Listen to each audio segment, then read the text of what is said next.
Return द्या थोडं प्रतिध्वनी आला पाहिजे रिटर्न द्या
धन्य माता पिता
जो असे जागता धन्य माता पिता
विठ्ठलाचे लाडके लढीवाळ भक्त शिवाय वारकरी संप्रदायाचा कळस असणारे नवे नवे तर ज्यांनी हे हिंदवी स्वराज्य निर्माण केले असे असणारे छत्रपती शिवाजी राजे यांना देखील उपदेश करणारे की राजा आमच्या गळ्यामध्ये माळ आणि हातामध्ये टाळ हा आमचा परमार्थ आहे. काय आमच्या गळ्यामध्ये माळ आणि हातामध्ये टाळ हा आमचा परमार्थ आहे, परंतु तुमच्या हातामध्ये तलवार आणि ढाल हा तुमचा परमार्थ आहे असा उपदेश करणारे जगद्गुरु तुकोबाराय यांचा 4 चरणाचा उत्कृष्ट असा अभंग आज आपण कीर्तन रूपी सेवेकरता घेतलेला आहे. विठ्ठल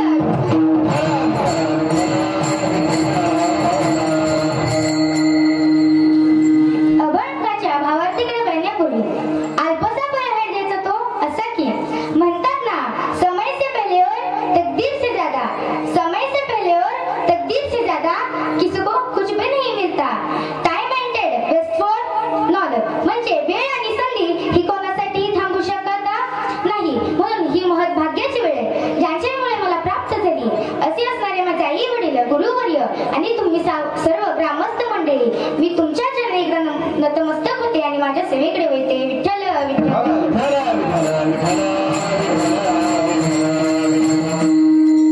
आपुलिया हिता जो असे जागता धन्य माता पिता तयाची कुळी कन्या पुत्र होती जे सात्विक तयाचा हरिक वाटे देवा.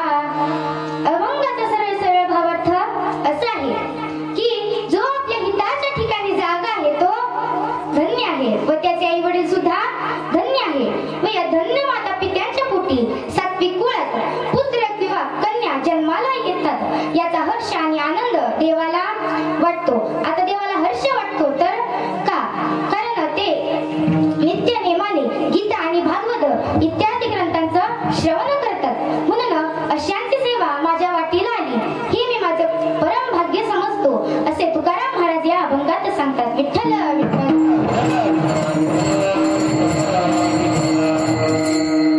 तुकाराम महाराज सांगतात की जो आपल्या हिताच्या ठिकाणी जागा आहे त्याचे आई वडील धन्य आहेत. मग आता हित कशाला म्हणायचं? हित म्हणजे काय? हित ते करावे पैशाची चिंतन करोनिया मन शुद्ध भावे. आता याला हित म्हणून चालेल का? चालेल का? तर नाही, कारण पैसा तेरे 3 नाम परशा परस परशुराम. पैसा आणि धन या नाश पावणाऱ्या गोष्टी आहेत, यापासून हित सक्सेस होणार आहे का? तर नाही. कबीर महाराज सुंदर वर्णन करतात. इसतन धन की कोण बराई देखत नेना में मिट्टी मिलाई.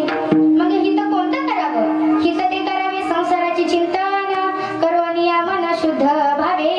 आता संसाराच्या चिंतनात हित आहे का?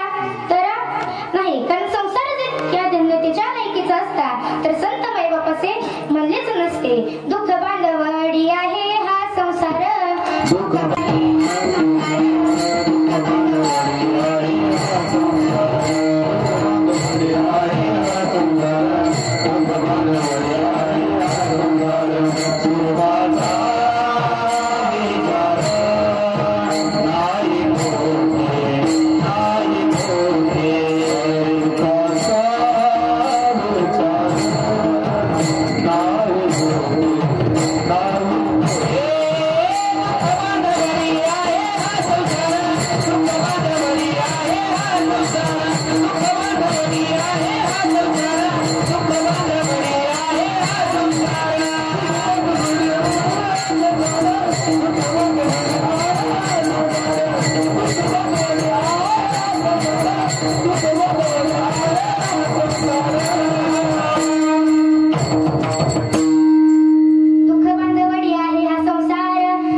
जे जे ऐकत नाही ते एका लाईन मध्ये उभं राहा. आता बायकोचं तर सगळेच जण ऐकतात, ऐकतात ना? त्यामुळे सगळे बायकोच्या ऐकणाऱ्या लाईन मध्ये उभा राहिले, पण त्यातला 1-1.5 ना होता तो बायकोच्या ऐकणाऱ्या लाईन मध्ये उभा राहिला. आता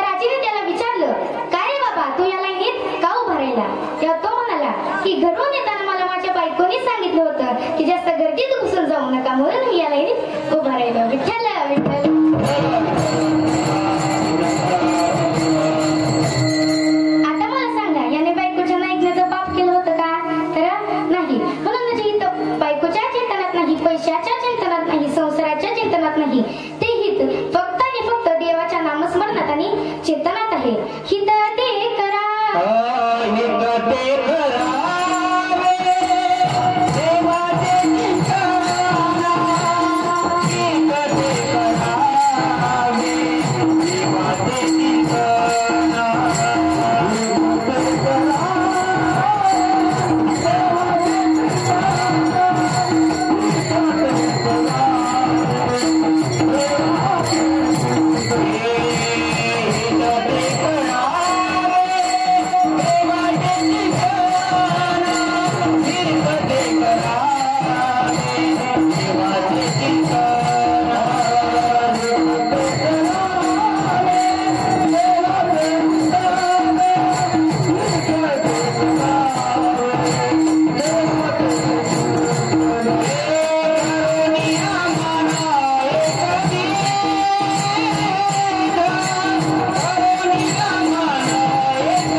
इतक्या लांबून पाणी आणस तोपर्यंत आपण काही करू, आपल्या अंगणात विहीर खोदू.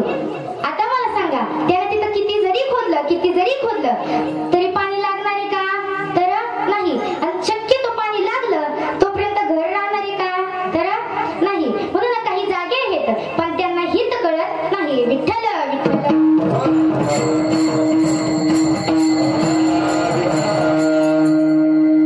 आता आपण दुसऱ्या क्रमांकाचं हित पाहू की त्यांना हित कळतं पण ते जागे राहत नाहीत. आता कीर्तनात सांगण्याचं हित आहे, ऐकण्याचं सुद्धा हित आहे, पण लोक इथं दुसऱ्याच्या बळीबरोबर येतात आणि झोपा काढतात. आपल्या कीर्तनात कोण झोपलं नाही ना? का झोपले? झोपले की काय? कोण झोपलं नाही ना? विठ्ठल विठ्ठल.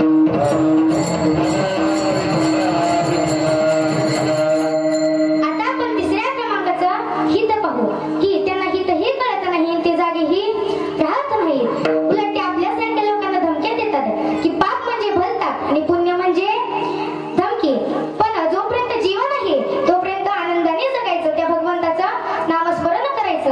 कारण हे आयुष्य कसं निघून जातं काही समजत नाही. संत रामदास स्वामी सांगतात, जर माणसाच्या आयुष्याच्या 100 वर्षाचं वर्गीकरण करायला गेलं ना तर प्रत्येक 10 वर्षाला वळण आहे. आणि या वळणावळणानं आयुष्य कसं निघून जातं काही समजत नाही. आणि मग परमार्थ सुद्धा कधी करावं हे समजत नाही. संत रामदास स्वामी एका अभंगात गोड वर्णन करतात. सावधान हा शब्द कानावर पडलाय ना? डोक्यावर पण पडलाय अक्षरांच्या रूपात.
नाही. तर अशाच एका गावात एक महाराज होते. त्या महाराजांकडे भरपूर पैसा संपत्ती सर्व होतं, पण ते महाराज लग्न करत नव्हते. त्या गावातील 3-4 माणसांना प्रश्न पडायचा की हे महाराज लग्न का करत नाहीत? ह्यांच्याकडे सर्व संपत्ती आहे, ह्यांना कोण कोण मुलगी देईल? मग एक दिवस ते चौघं महाराजांच्या घरी आले आणि महाराजांना विचारलं, का हो महाराज, तुम्ही लग्न का करत नाही? आता महाराज म्हणाले, मला जर बायको दळपट्टीची मिळाली तर मी काय करू? त्यातील एक वृद्ध आजोबा म्हणाले, मग तुम्हाला बायको हवी तरी कशी? तेव्हा महाराज म्हणाले की एकदम चिकट. तेव्हा ते वृद्ध आजोबा म्हणाले, आमच्याकडे तशी आहे मुलगी. तेव्हा महाराज म्हणाले, मग ती किती हुशार आहे याचं उदाहरण तरी सांगा. तेव्हा ते वृद्ध आजोबा म्हणाले की तुम्ही सर्दी झाल्यावर काय घेता? तुम्ही काय घेता? बोलत चला. जर तुम्ही नाही बोललात तर मी पण नाही बोलणार. मी इथं थांबून राहील नुसती. सर्दी खोकला झाल्यावर तुम्ही काय घेता? औषधं घेता. परंतु वृद्ध आजोबा म्हणाले की ती इतकी चिकट आहे, इतकी चिकट आहे की सर्दी झाल्यावर तशीच घेऊन घेते, इतकी चिकट आहे. विठ्ठल विठ्ठल.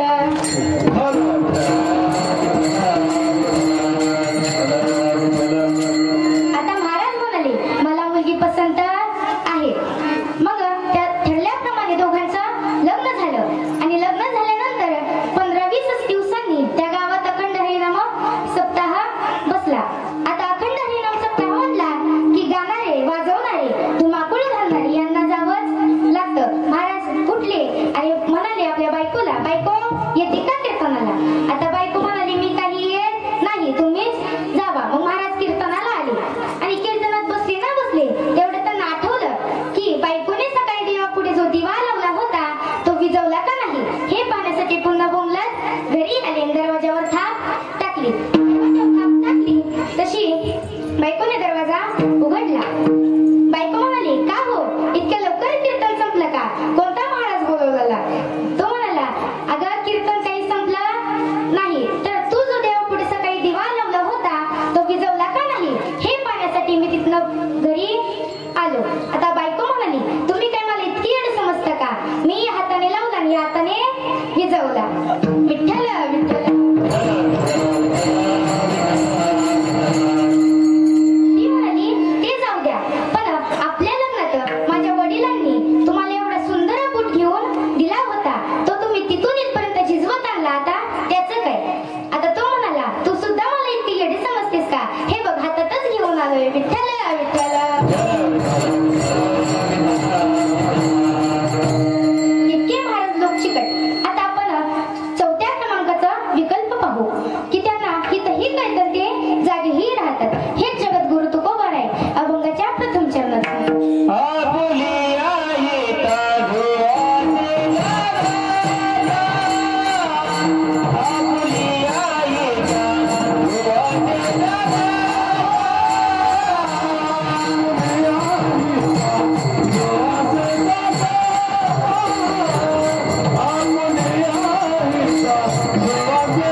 योग्य ते संस्कार आपल्या मुलांवर केले पाहिजेत. पण आताच्या माता मौल्या मुलांवर कसे संस्कार करतात तर ऐका.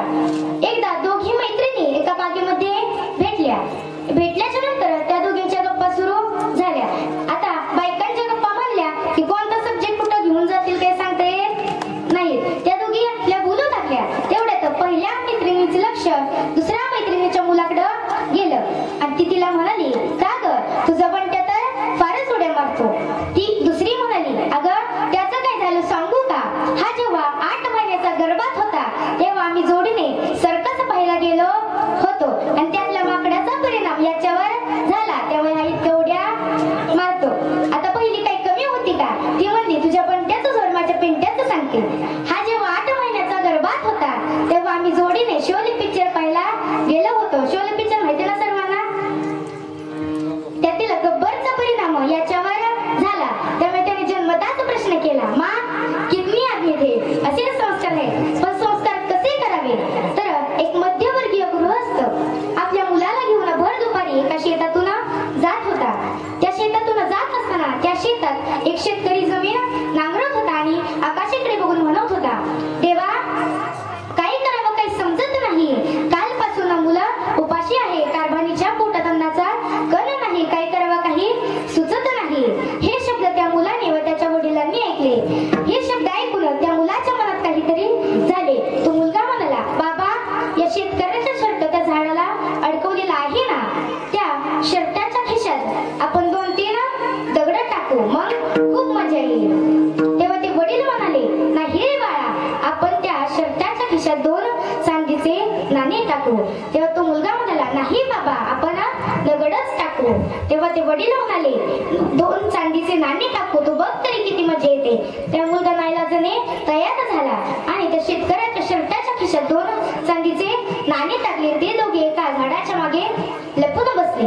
थोड्या वेळाने शेतकऱ्याने नांगर सोडला, आपली बैल झाडाला बांधले, त्यांना चारा घातला आणि आपल्या झाडीला अडकवलेला मळकडलेला शर्ट आपल्या अंगात घातला आणि दररोजच्या सवयीप्रमाणे खिशात हात घातला. तर काय 2 चांदीचे नाणे. शेतकऱ्याला आनंद झाला. तो धावत शेतात गेला आणि आकाशाकडे बोल म्हणाला, देवा कोणाच्या रूपात आलास रे? माझ्यासाठी एवढं कष्ट घेतलंस. ज्याने कोण हे केलं असेल ना त्याला सुख समृद्ध ऐश्वर्य दे. हे शब्द त्या बापाने व त्या मुलाने ऐकले. तेव्हा तो मुलगा म्हणाला, बाबा मला कळतंय पण वळत नाही. माझ्या अंगातून सुखाच्या आनंदाच्या लहरी उठत आहेत. त्याचे वडील म्हणाले, बाळा माणुसकीचा धडा तू शिकलास रे, त्या गोरगरिबांचे शब्द तू ऐकलेस रे. असे संस्कार असावे. पण आताचे पिता कसे संस्कार करतात तर बघा. विठ्ठल विठ्ठल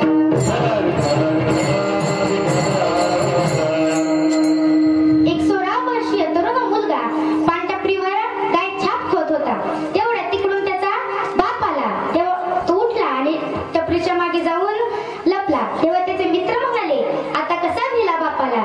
तर तो म्हणाला, मी काय माझ्या बापाला घाबरलो नाही, तर तो यातली साडी मागतो म्हणून मी टपरीच्या मागे जाऊन लपलो. असे संस्कार आहेत. पण संस्कार कसे करावे तर माझ्या जिजाऊ मातेने आणि शहाजी राजाने शिवरायांवर केले असे संस्कार असावे. आत्ताच्या माता मुलांना भूताच्या राक्षसाच्या गोष्टी सांगतात, पण माझ्या जिजाऊ माता शिवरायांना रामाच्या, कृष्णाच्या, भीमाच्या आणि अर्जुनाच्या गोष्टी सांगायच्या.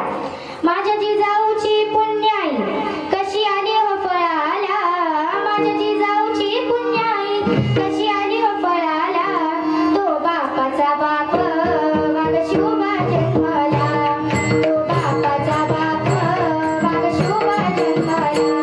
अन्य होती माझी जाऊची शपथ घेतली स्वराज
सुखाची मैत्रीण स्वतः उपाशी राहून आपल्याला घास भरवणारी ती आई असते.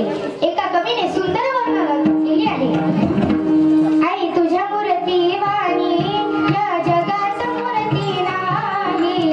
आई तुझ्या मूर्ती वाणी या जगात मूर्ती नाही. अनमोल जन्म दिला गाई तुझे उपकार फिटणार नाही. अनमोल जन्म दिला गाई तुझे उपकार फिटणार नाही. म्हणून मातेने पित्याने योग्य ते संस्कार आपल्या मुलांवर केले पाहिजे. पण काही मुलांचे वडील फार दारू पितात, इतके दारू पितात की त्यांना आपले घर बांधमुळं काही सुद्धा दिसत नाही. एक उदाहरण सांगते बघा. असंच एकदा आम्ही कार्यक्रमाला चाललो होतो आणि आमच्या गाडीसमोर एक माणूस वाकडा पडला. आता आम्हाला वाटलं याला काय झालं का काय. आम्ही त्याच्या जवळ गेलो, त्याला उचललं, गाडीत टाकलं आणि हॉस्पिटलमध्ये घेऊन गेलो. डॉक्टरांना सांगितलं, डॉक्टर यांना काय झालंय ते बघा, कितीही खर्च येऊ द्या, कितीही पैसे लागू द्या, पण याला बरं करा. डॉक्टरांनी त्याच्या सर्व टेस्ट केल्या, पण सर्व टेस्ट नॉर्मल आल्या. तेव्हा मी डॉक्टरांना विचारलं यांना झालं तरी काय. डॉक्टर म्हणाले यांना कोणता आजार झाला नाही.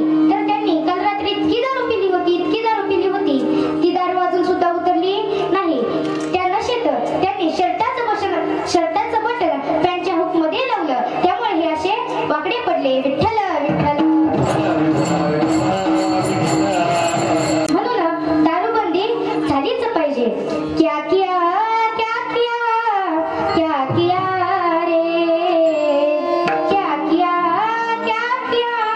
क्या किया रे. तूने जीवन गमा दिया, क्या किया रे.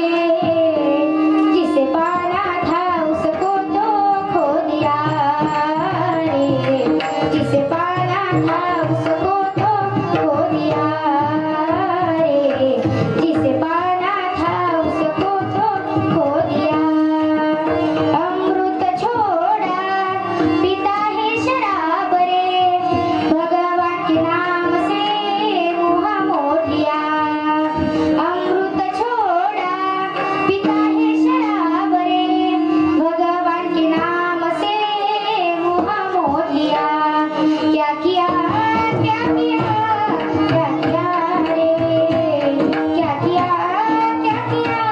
क्या किया रे. तूने जीवन गमा दिया. क्या किया रे. जिसे पाना था उसको तो खो दिया रे. जिसे पाना था उसको तो खो दिया रे. म्हणून दारूबंदी झालीच पाहिजे.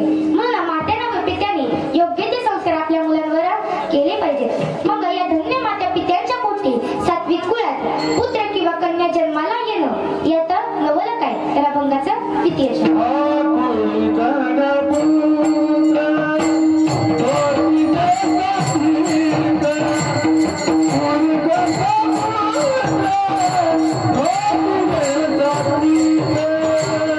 Oh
तिला म्हणाला, तू जरी माझी नसलीस तरी तू माझीच आहेस, कारण तू या भारतात राहतेस आणि भारत माझा देश आहे. मुलीचे आई वडील धन्य होते. त्यांनी तिच्यावर सात्विक संस्कार केले होते. मुलीने खतरनाक उत्तर दिलं, दादा तू जरी मला तुझी बहीण मानत नसलास ना तरी मी तुझी बहीणच आहे, कारण तू या भारतात राहतोस आणि सारे भारतीय माझे बांधव आहेत. म्हणून पहिला क्रमांक कन्येला. विठ्ठल विठ्ठल. अजून एक उदाहरण देते बघा. एक कॉलेज कुमार आपल्या आवडत्या मैत्रिणीला गुलाबाचं फुल घेण्याकरता एका मार्केटमध्ये गेला, पण त्याचं बॅड लक की त्याला गुलाबाचं फुल काही भेटलं नाही. त्यामुळे त्याने कमळाचं फुल घेतलं आणि आपल्या मैत्रिणी समोर गेला आणि तिच्या हातात ते कमळाचं फुल दिलं. मुलीने मागे पुढे न पाहता एक जोरात लावून दिली. तर तो म्हणाला, दीदी अगं मी तुला त्या भावनीतून दिलं नव्हतं, तर मी भाजपचा प्रसार करतो म्हणून तुला दिलं होतं. मुलीवर तिच्या आई वडिलांनी सात्विक संस्कार केले होते. ती म्हणाली, दादा तू तरी कशाला एवढा पुढचा विचार करतो, मी काँग्रेसचा प्रचार करते म्हणून मी एका लावून दिली. म्हणून पहिला क्रमांक कन्येला. विठ्ठल विठ्ठल.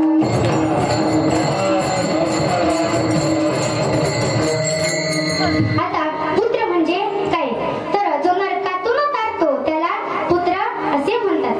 पण आत्ताची मुलं जर बघायची झाली तर कशी इतकी चॅप्टर की ती मोठ्या माणसाला देखील फसवतील. इतकी चॅप्टर. तुम्हाला एक उदाहरण देते बघा.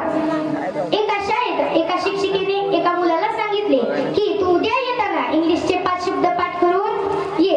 मुलगा म्हणाला, बरं मी ठीक आहे, उद्या इंग्लिशचे 5 शब्द पाठ करून येतो. मुलगा आपल्या घरी गेला. घरी गेल्याच्या नंतर त्याने आपला पूर्ण अभ्यास पूर्ण केला आणि आपल्या आईजवळ गेला. त्याच्या आई चपात्या लाटत होती. तो आईला म्हणाला, आई अगं आई मला एक शब्द इंग्लिशचा सांग ना. आता आई म्हणाली, लाटण्यास फेकून मारी. मग तो आपल्या वडिलांजवळ गेला आणि आपल्या वडिलांना म्हणाला, बाबा मला एक शब्द इंग्लिशचा सांगा ना. आता त्याचे बाबा काय म्हणाले, बुटच फेकून मारीन. तो म्हणाला, पहिला शब्द झाला लाटणं फेकून मारीन आणि दुसरा शब्द झाला बुट फेकून मारीन. मग तो आपल्या बहिणीकडे टेरेसवर गेला आणि आपल्या बहिणीला विचारलं, दीदी मला एक इंग्लिशचा शब्द सांग ना. ती हेडफोन लावून गाणी ऐकत होती. तिला आवाज गेला नाही, पण ती आपल्याच नादात होती. तेरा नाम लिया तुझे याद किया, तेरा नाम लिया तुझे याद किया. तिसरा शब्द तो म्हणाला, तिसरा शब्द झाला तेरा नाम लिया तुझे याद किया. मग तो टेरेस वरून खाली येत असताना तो म्हणाला, आता कोणता शब्द घ्यावा. तर तिथून एक भंगारवाला चालला होता. तो जोरात ओरडला, भंगारवाले. आता तो म्हणाला, चौथा शब्द झाला भंगारवाले. मग तो म्हणाला की राहिलेला एक शब्द आहे, तो आपण उद्या कुणाला तरी विचारू. मग दुसरा दिवस उजाडला. मुलाने शाळेचं आवरलं आणि शाळेत निघाला आणि तो रस्त्याने जात असताना तिथून एक प्रेत यात्रा चाललेली होती.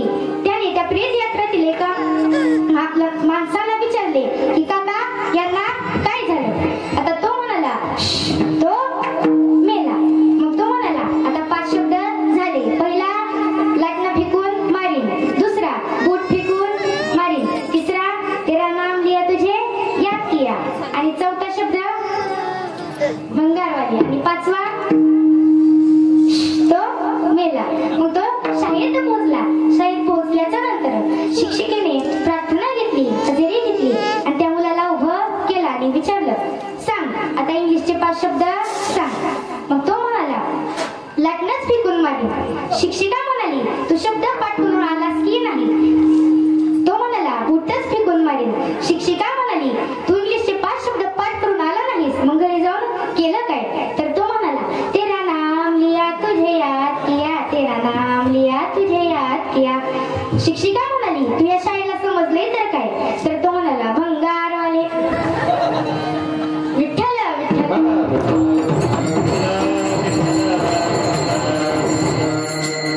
शिक्षिका म्हणाली, चल तुला प्रिन्सिपल सरांकडे नेते. तर तो म्हणाला, तो मेला. विठ्ठल विठ्ठल.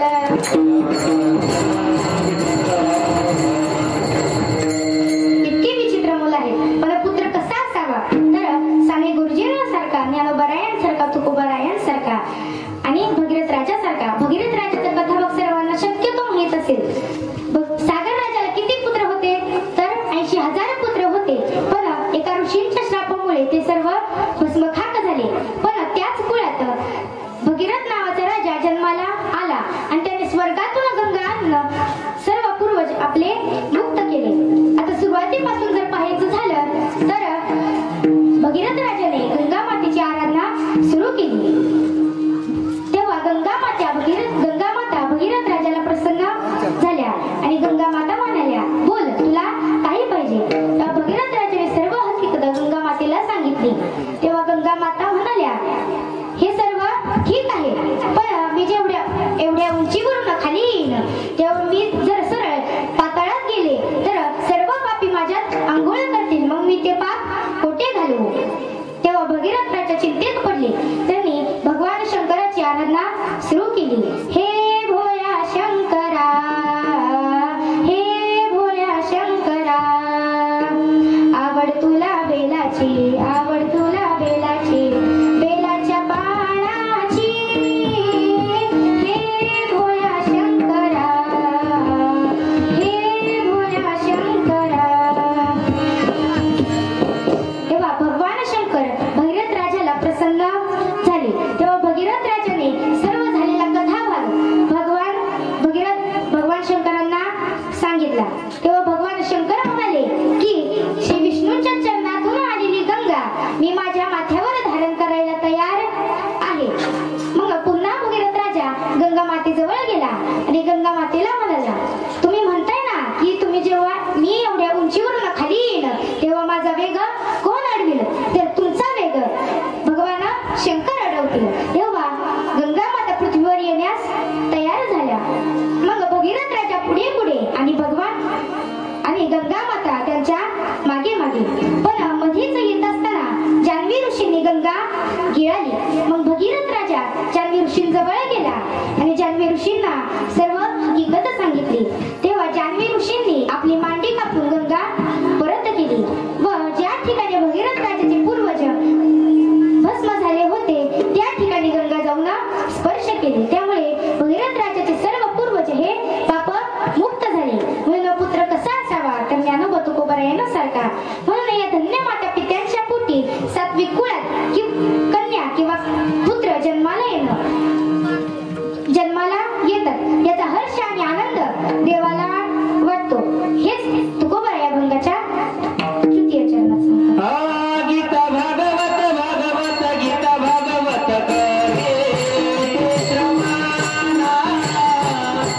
गीता भागवत भागवत गीता भागवत करे श्रवणा. गीता भागवत भागवत गीता भागवत करे श्रवणा. गीता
विठ्ठल विठ्ठल.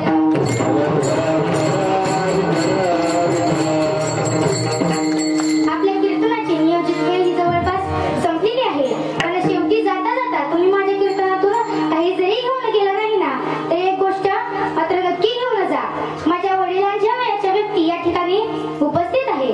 माझी एक तुम्हाला विनंती आहे की तुम्ही तुमच्या ज्या मुलीला तर हाताच्या पोटाप्रमाणे जपलं, आपल्या त्या काळजाच्या तुकड्याला परक्याच्या हातात देण्याआधी त्या घरची संपत्ती पाहू नका, तर त्या घरचे संस्कार पहा.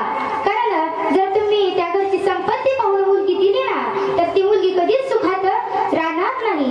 एक सत्य घटना आहे, एका क्षणात तुम्हाला सांगून जाईल. पण हे कोणत्या कथेतील किंवा पुराणातील नाही, तर सत्य घटना आहे. एका गावात एक सुखी कुटुंब राहत होतं. आई वडिलांनी 8 वर्षाची चिमुरडी चैताली, पण कोणत्या तरी आजाराने चैतालीची आई ही गतप्राण झाली. दादांनो, ती चैताली आणि तिचे वडील एकटे पडले. ती चिमुरडी चैताली 8 वर्षाची होती. दादांनो, ती 8 वर्षाची चैताली आपल्या आईची आठवण काढून खूप रडायची. तिला बघून तिचे वडील देखील रडायचे.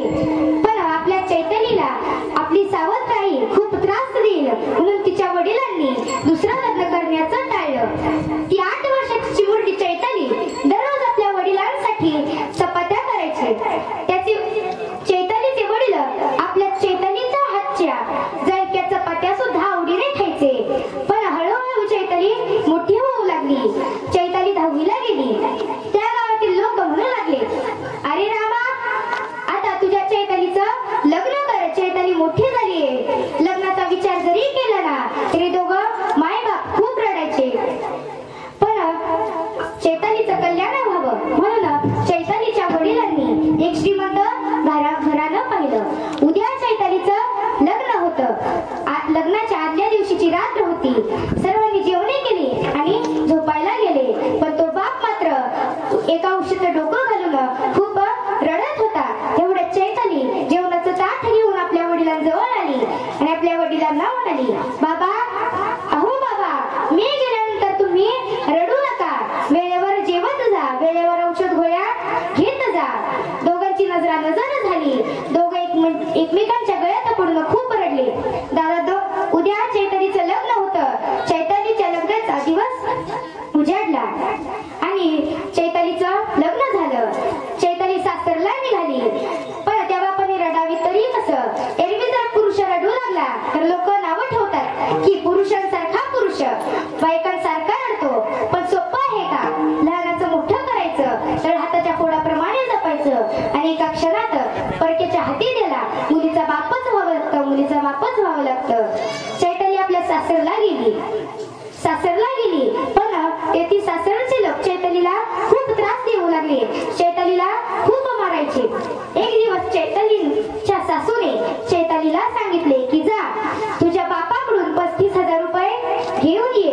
दादांनो, ती चैताली म्हणाली, आई, माझे वडील गरीब आहेत. ते दुसऱ्याच्या घरी काम करतात. त्यांच्याकडे पैसे नाहीत. तेव्हा सासू म्हणाली, मला उलट बोलतेस. तिने चुलीतल्या जळत्या लाकूड घेतलं आणि चैतालीच्या पाठीवर मारलं. चैताली खूप रडली. आपल्या बापाजवळ आली, माहेरला आली आणि बापाला सर्व हकीकत सांगितली. त्या वडिलांनी जेव्हा चैतालीच्या पाठीवरचे ओळ पाहिले ना, तेव्हा तो बाप रडू लागला. तो बाप म्हणाला की चैताली, तुला 35,000 काय 35 लाख लागू दे, मी दररोज सालाने काम करेन, पण तुला काही कमी पडून देणार नाही. तिच्या वडिलांनी तिच्या हातात 35,000 रुपये दिले आणि चैताली सासरला आली आणि सासूच्या हातात 35,000 रुपये दिले. पुन्हा आणखी थोड्या दिवसांनी पुन्हा सासूने सांगितले की जा चैताली, तुझ्या बापाकडून 50,000 रुपये घेऊन ये. आता मात्र चैताली म्हणाली, आई, आता तरी माझ्या वडिलांकडे पैसे मागू नका. माझे वडील सालाने काम करतायत, त्यांच्याकडे पैसे नाहीत. तेवढ्यात तिकडून त्याचा नवरा आला. नवरा म्हणाला, माझ्या आईला उलट बोलतेस. चैतालीला खूप मारलं. चैताली 2 महिन्याची गरोदर होती. सासऱ्याने तिच्या पोटात लाथा घातल्या. पण तेवढ्यात कोणीतरी तिकडून रॉकेल आणि काडीची पेटी आणली. दादांनो, त्या चैतालीला जिवंत जाळलं. चैताली 80% जळाली होती. तेवढ्यात शेजारच्या चैतालीला हॉस्पिटलमध्ये नेलं.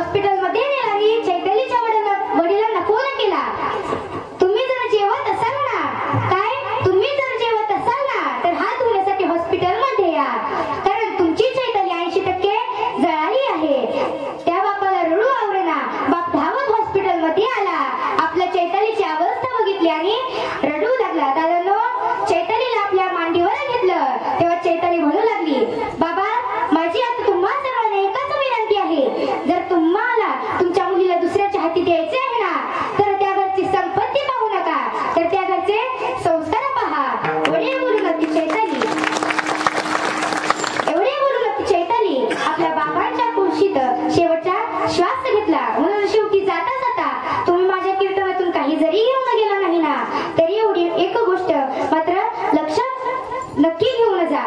म्हणून आई वडिलांची सेवा करा, भगवंताची सेवा करा, गायीची सेवा करा आणि आपल्या धर्मासाठी जागा. जर माझ्या मुखातून एखादा चुकीचा शब्द निघाला असेल तर ते माझ्या वाणीचे दोष म्हणून मला माफ करा. ज्यांना एक मुलगी असेल त्यांनी दुसरी समजून माफ करा, ज्यांना दोन असतील त्यांनी तिसरी समजून माफ करा, ज्यांना तीन असतील त्यांनी चौथी समजून माफ करा आणि ज्यांना मुलगी नाही त्यांनी मला दत्तक घ्या पण मला माफ करा. हे तिथं माझ्या कीर्तनातील कीर्तन सौंदर्य म्हणजे उत्कृष्ट गायक, वादक आणि उत्कृष्ट अशी साऊंड सिस्टम आहे. तुम्ही सर्व श्रोते मंडळी, मी पुन्हा एकदा तुमचे आभार मानते. आता सर्वांचं नाव घेणं शक्य नाही, पण ज्यांचं नाव घेतलं ते देव आणि ज्यांचं नाही घेतलं ते महादेव. विठ्ठल